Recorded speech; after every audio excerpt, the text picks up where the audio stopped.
Hi hello welcome back to simply recipes. Today వీడియోలో ఉగ్గు ఎలా తయారు చేసుకోవాలో 9 to 6 months బేబీకి వీడియోలో చూసేద్దామండి.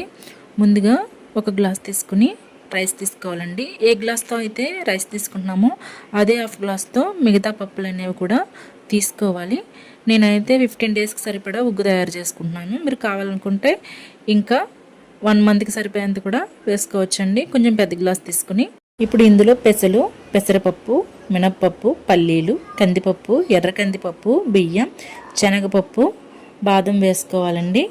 ఇప్పుడు ఈ పప్పులన్నీ ఒక బౌల్లో వేసుకుని నీట్గా ఒక 4-5 times క్లీన్ చేసుకోవాలండి. అలా కడిగిన తర్వాత ఇప్పుడు వడగట్టుకుని ఒక 5 నిమిషాలు ఉంచుకోవాలండి. నీళ్ళన్నీ వాడిన తర్వాత ఒక క్లాత్లో వేసుకుని బాగా 2-3 hours ఆరబెట్టుకోవాలండి. తడి అనేది లేకుండా ఆరబెట్టుకోవాలి. ఇప్పుడు హాఫ్ గ్లాస్ జీడిపప్పు, 2 tablespoons జీలకర్ర, 2 tablespoons వాము వేసుకుని గోల్డెన్ కలర్ వచ్చేంత వరకు వేయించుకోవాలండి. లో ఫ్లేమ్లో వేయించుకోవాలి. ఇలా గోల్డెన్ కలర్ వచ్చిన తర్వాత ఒక ప్లేట్లో వేసుకుని బాగా చల్లారనివ్వాలండి. చల్లారనిచ్చిన తర్వాత మిక్సీ జార్లో వేసుకుని బాగా మెత్తగా గ్రైండ్ చేసుకోవాలండి.